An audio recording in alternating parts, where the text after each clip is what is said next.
Saudi अरब और America के बीच होने वाली F-35 डील ने पूरी दुनिया का ध्यान अपनी ओर खींच लिया है। कहा जा रहा है कि अगर ये समझौता हो गया तो ये सिर्फ एक हथियार सौदा नहीं बल्कि ये मध्य पूर्व की शक्ति संतुलन को पूरी तरह से बदल सकता है। अमेरिकी राष्ट्रपति डोनाल्ड ट्रंप की सरकार इस डील को लेकर बेहद गंभीर दिखाई दे रही है और तैयारियां भी जोरों पर हैं। रिपोर्ट्स के मुताबिक सऊदी अरब ने अमेरिका से 48 advance F-35 stealth fighter jets खरीदने में दिलचस्पी दिखाई है। ये वही विमान हैं जो दुनिया के सबसे एडवांस और घातक लड़ाकू विमानों में गिने जाते हैं। ट्रंप प्रशासन अब इस प्रस्ताव पर सक्रिय रूप से विचार कर रहा है। ये डील अरबों डॉलर की हो सकती है। पेंटागन ने भी इस संभावित सौदे पर शुरुआती मंजूरी के एक चरण को पार कर लिया। अब मामला रक्षा विभाग के सचिव स्तर तक पहुंच गया है। बता दें कि सऊदी अरब अब खुद को सिर्फ तेल समृद्ध देश के रूप में नहीं बल्कि एक तकनीकी रूप से उन्नत और आत्मनिर्भर सैन्य ताकत के रूप में स्थापित करना चाहता है।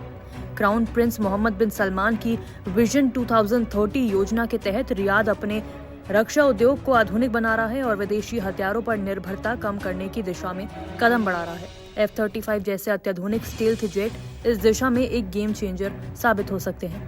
अब सवाल है कि सऊदी के लिए ये डील इतनी अहम क्यों है।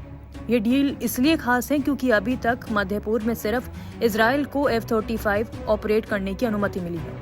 अमेरिका हमेशा से ये सुनिश्चित करता आया है कि इजराइल की क्वालिटेटिव मिलिट्री एज यानी गुणात्मक सैन्य बढ़त बरकरार है। लेकिन अगर सऊदी अरब को भी F-35 मिलते हैं तो पहली बार कोई अरब देश इजराइल के सैन्य स्तर के बराबर पहुंच जाएगा। इजराइल ने भले ही इस मुद्दे पर अब तक खुलकर कोई बयान नहीं दिया हो, लेकिन माना जा रहा है कि तेल अवीव में हलचल जरूर मच गई है। अमेरिकी कानून के तहत किसी भी अरब देश को दिए जाने वाले उन्नत हथियारों का डिजाइन ऐसा रखा जाता है कि वह इजराइल की क्षमताओं को पीछे न छोड़ सके। इसके बावजूद सऊदी को F-35 मिलने का मतलब है कि इजराइल की मोनोपोली खत्म हो जाएगी। डोनाल्ड ट्रंप इस डील को अपनी विदेश नीति की एक बड़ी उपलब्धि के रूप में देख सकते हैं। पहले से ही वो सऊदी अरब के साथ करीबी संबंधों के लिए जाने जाते हैं, चाहे वो तेल सहयोग हो, सैन्य सौदे हो या अब्राहम समझौते जैसे क्षेत्रीय संतुलन की पहल हो। अब अगर ये डील पक्की होती है तो ट्रंप इसे अमेरिकी रक्षा उद्योग की सबसे बड़ी जीत बताने में नहीं चूकेंगे। लॉकहीड मार्टिन जो F-35 जेट बनाती है, उन्होंने साफ कहा है कि ये पूरी तरह से सरकार के बीच का लेन देन है और अंतिम निर्णय वॉशिंगटन को ही लेना होगा। अभी तक ना तो व्हाइट हाउस और ना ही विदेश विभाग ने इस पर कोई आधिकारिक बयान दिया है, लेकिन अंदरूनी सूत्रों का कहना है कि विचार विमर्श तेजी से आगे बढ़ रहा है।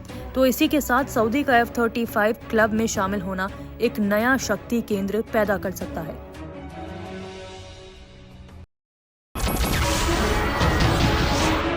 नमस्कार, मैं हूं मानक गुप्ता। अगर आपको हमारा ये वीडियो पसंद आया हो तो इसे लाइक और शेयर जरूर करें और हाँ, हमें सब्सक्राइब और फॉलो करना ना भूलें ताकि आप देश और दुनिया की कोई खबर मिस ना करें। तो जुड़े रहिए हमारे साथ और देखते रहिए News 24।